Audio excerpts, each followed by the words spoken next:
you ready? Yo, Ready? it's my pleasure. Before I say listen, it took Tim 14 seasons. It took me 12. You did it in 10. Ooh. It's my pleasure to present you the 2022 Beat It Fantasy Football League champion, El Kajinos. Congratulations. Thank you. Oh man. I gotta have it. Getting money, make it backflip, and I gotta have it. Money go learn how to tab it, and I gotta have it. Getting broke was the saddest, We got now you I'm in back your at it. Money go learn how to tab it. I Oh, I gotta got you have out it. for I'm copping this fashion. Camera. They don't want static. Or chatter, no action. Congratulations. And you do not matter. You did it, fellas. El Kajinos, we got one. Oh man. She pulled on my fabric after I had her. That's a lot I want to say. I don't even know where to start. I had something written, but I'm gonna just go off the top. First, I want to give a shout out to El Kajinos team, our MVP of the year, Austin Eckler. He showed out big time. I think he wasn't even the first running back taken off the board. I had like the seventh pick in the first round, but he showed a big time MVP. Tyreek Hill, honorable mention. He showed out big time. We got to give it to him. Christian Kirk, he was a good addition as well. But championships is won on the waiver, so I got to give a special shout out to Brock Purdy for me to be able to get a quarterback off the waiver wire. The match with Kittle, take me through the playoffs. And I didn't just play scrubs in the playoffs. I played the defending champion and Julian of the Bronies, Dre the G5. What else I played in the playoffs? I think that was my only two. And then, in the championship I had Brett Inc. But we said it. If you go back, week 3 of the Boom Room, I was on. I guaranteed the championship. And TNT himself said the championship would be held at Brett Inc. And you see what happened. So I want to thank my team. He's resilient. I want to give a special shout out to the commiss for even bringing me into this league, letting me be able to come. Same with the co-commiss as well, deputy commiss. But yeah, man, this is lovely. It feels good to be part of that conversation, and I'm just thinking about how this is going to look on my shelf, and then having the 2023 right next to it. So thank you, fellas. We did it. We got one, boys. We got one. You got one. Welcome to the club, baby. Welcome to the club. Oh man. Sponsor, girl. Let's go. Let's go. Woo. Last but not least, championship winner.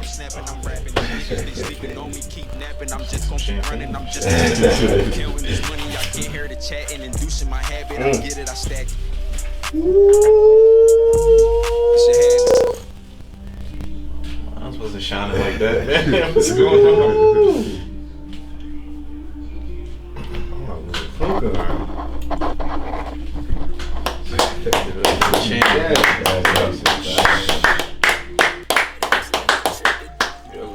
I gotta have it.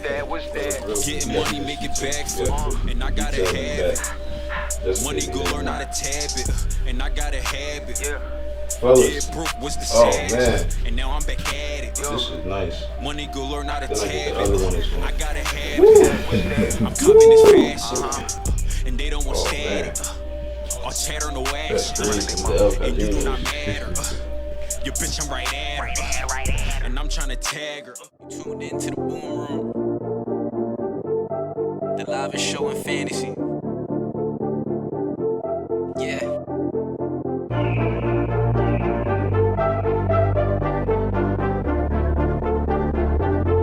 Welcome to host Walt. England. Beat It Fantasy League.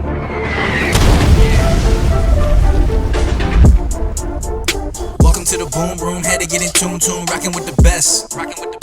Welcome to the Boom Room, had to get in tune, roster is a mess. Welcome to the Boom Room, had to get in tune, in it for the checks. Welcome to the Boom Room, had to get in tune, in it for respect. Welcome to season 5 of the Boom Room, man. I can't believe we made it to season 5. Season 6 might be tough because black shows don't go more than 5 seasons. You know, Living Single, Cosby, Different World. We don't get more than 5 years. So we right here in season number 5. I'm excited to be here, man. This is going to be our best year ever. Shout out to the champ. Thanks for opening up the show, the Boom Room, man. Congratulations. I know how bad you wanted it, how hard you've been working for it. Man, I'm happy for you. Now that we got the pleasantries out the way, let's talk about what's going on.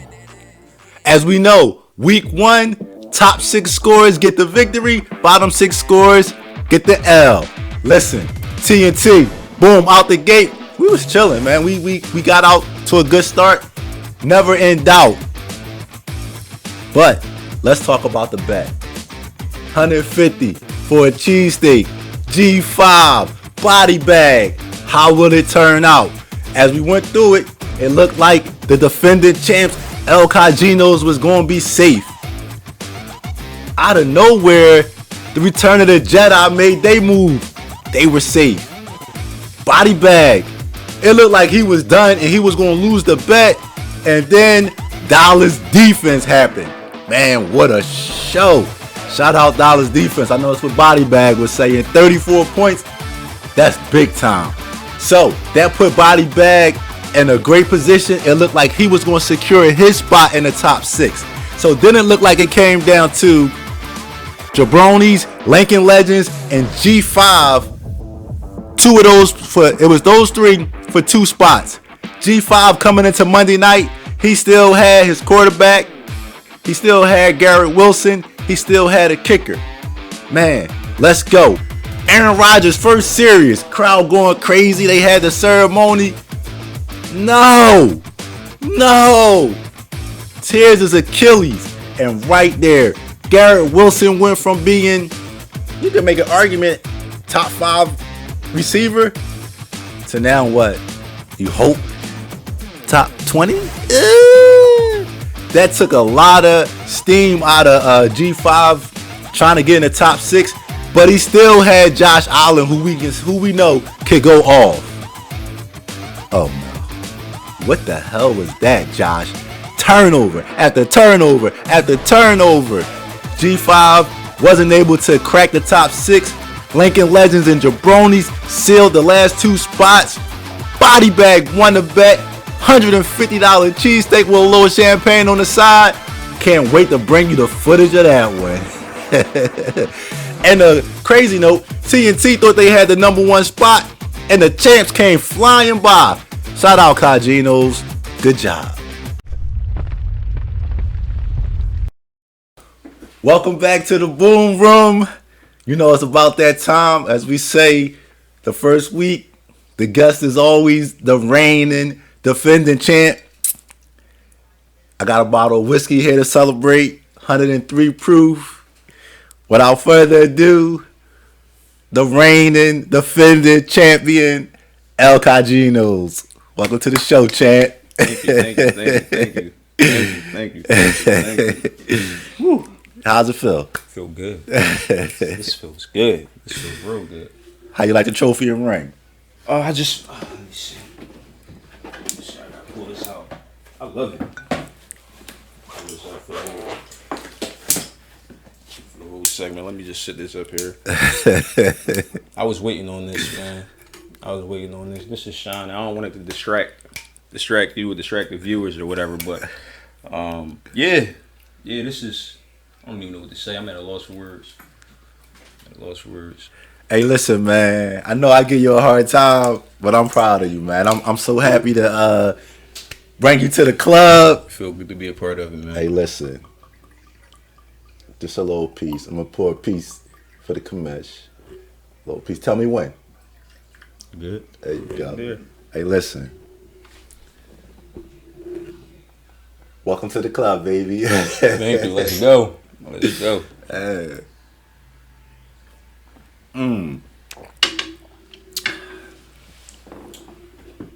Now talk to me, man. Like, you got the craziest championship ever, man. I had to fight for this one. Hey, listen. Had to fight for this shit. At what point, taking all particulars away, it's kind of hard to have that moment where you say, yo, at what point did you know you had it? Because we had the pause in action and everything that happened. I put it like this. You get the last word on everything that happened last year. However you want to spend it, it's yours. You the champ. Put it to bed now.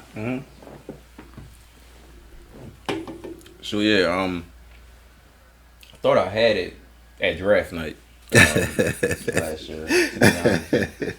It's funny because even if you replay week 3 of the Boom Room, I said it. I said it that yo said I didn't want no money. I was coming for it all. The first place, even though I was maybe a game short of that, but I was coming for the top prize, and I did it. And again, like if you rewind back, you can see I said that. Doubt.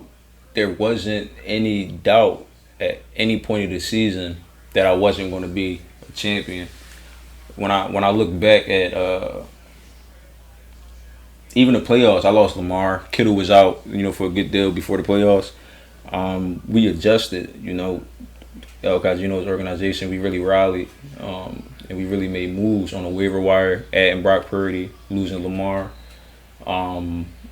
We had some good Devin Duvernay we picked up. They put in some good tick, gave us some numbers, and Jerick McKinnon also, he was huge. Or the waiver wire that gave us some good numbers too. So it wasn't. I didn't have doubt because we made the right moves, and when it got to the championship, that game, going into the game after the most I felt nervous was going into that game, and after the 1 o'clock games, we was down a bit, but once the 4 o'clock games hit, Eckler and Kittle actually and Brock Purdy, they went off, kind of gave us more than a fighting chance. So going into the 8 o'clock games being up 14, him having Buffalo kicker and T. Higgins left, I was rolling up my sleeves, ready for the last fight. Because again, like I said, we faced some opposition and some turbulence throughout the season, but we always adjusted. So like I said, going into the 1 o'clock games, we was down. Then our star players came up and they played and put us back in the game. So at the 8 o'clock game, I was ready for whatever had happened. And I don't know whether you want to say fortunately or unfortunately, wherever the case, but it got postponed. And the T. Higgins and the DeMar Hamlin situation happened with me being up like 13 points, 12 points, whatever the case may be. Now, whether or not do I feel as though I was going to win? Of course, I always feel as though I was going to win. I feel as though I won a championship this year, here now. So, but again, of course, he's going to. The opposing team is obligated to feel how they feel as well. The decision was made. That gives, I guess, every owner a right to feel how they feel. But again, throughout that situation, every option was placed on the board between me and the other owner. Whether or not it was rolling out our players and playing again next week, whether or not it was just rolling out a wide receiver and a kicker, or whether or not it was just letting his 2 players play the next week. He wasn't in favor of either one. I presented the options. Again, I was willing to do whatever because again, that's how confident I am in my guys. But then also, if I don't have to do it, I'm not going to do it. You know what I'm saying? And so ultimately, the decision was made that I won because nothing could be decided on. And I felt as though I won. No matter what, I would have won. Even if, in hindsight, if we would have rolled out certain players, or even if we'd have rolled out T. Higgins, no matter what option would have been made, I would have still won too. If you look back. So, with that being said, I signed my ring, and I rubbed my trophy, because I'm happy at the outcome. Because in my world, this was going to be the outcome regardless. And if you take a special look at this this hoodie that was made, aside from the champion, because we already know that it is what it is, I went through a good amount of people to actually get here. And if you look through the playoffs, I went through a 4-time champion in Jabronis, and I went through another champion in G5 to actually get to where I was at. And then I was playing the best team in the league at the time for the championship. So I say it was well earned. And those are like my last words in regards to that. And of course, from that situation, there was the other team wasn't happy with the decision, which I can understand if I can put myself in his shoes. But at the same time, options was placed on the table, and that was resolved. That was all good to go. And yeah, so now we're here. And all right, well, congratulations. Listen, this is one thing you said that I took away from it was the word resiliency. And I'm going to pay your organization a great compliment because the previous season you lost a heartbreaking loss in the playoffs to the Legends on his way to his first championship. And then to see you come back the following year and be able to finish it off, that was very impressive. And I wanted to let you know, like, that was really impressive. Thank you. And then a special shout out to you, too, because you told me, I don't know, you said it last year, but then you said it 2 years ago. You said it's something that you missing that's going to get you over the hump.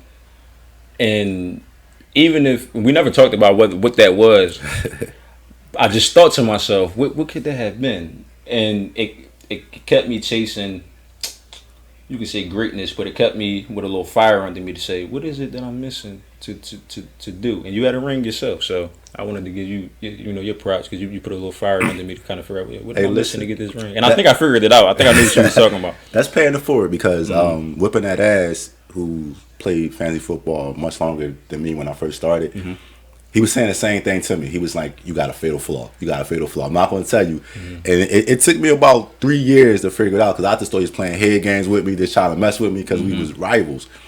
And I say it to you, and I mean this sincerely. You're a factor now. Like I look at you like you're a factor. You should be in the championship mix every year. If you miss the playoffs, I'm going to be real disappointed in you. Thank you. I appreciate that. I feel like it's about 3 or 4 teams that I say every year, like, they should be in the playoffs. Of course, every now and then injury stuff happen, but welcome to the club. Thank you. That make me feel good. I know my boys back home, they happy to hear that right now. Say, listen, it's never been a repeat champion. It won't be this year, but I want to say congratulations, man. Go do something nice with the trophy. Take her somewhere, do something nice, show her off, man. It's beautiful. Commish, I like a trophy like that. I'm a repeat champion. I apologize. Yeah, commish I was thinking that. The commissioner actually the commish is a repeat champion in this league. What I meant to say, it won't be a repeat champion next year is what I meant to say. So I apologize to the commish. But if you want a repeat champion, it's on the way. Congratulations, man. Welcome to the club. Appreciate it. Man, once again, thanks for the champ stopping by. You know the ritual. First week, champ in the chair, El Kajinos, man. Listen, I think he's going to be a player from this point out. Listen, before I get to the game of the week, I'm going to give y'all my 2 cents. This is our 15th season. Everything's been smooth. Never had no real issues. I want to get back to it. I don't want no elephant in the room. I don't want no clouds hanging over the season. I want us to get back to doing what we do. That's, busting each other balls, having a good time. Let's let the past be the past. Shit happens. Over with. Done.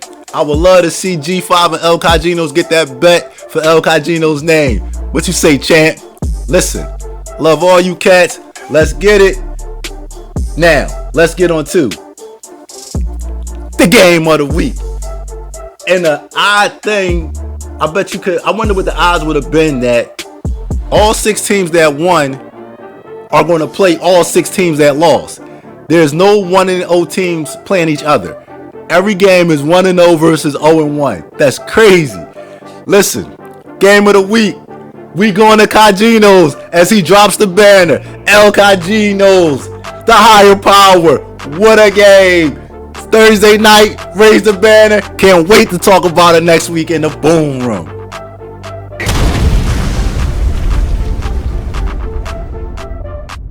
Respect, and if respect, few things to address. 5, think he fly, he the Jets. Always number 1, now opposite is Seth. Put JR in body bag, I must confess. Some owners play checkers, Kajinos play chess. Me, T, and do really like Clay, Dre, and Steph. Don't do too much talking, they still wanna press. The main was just talking, they team don't impress.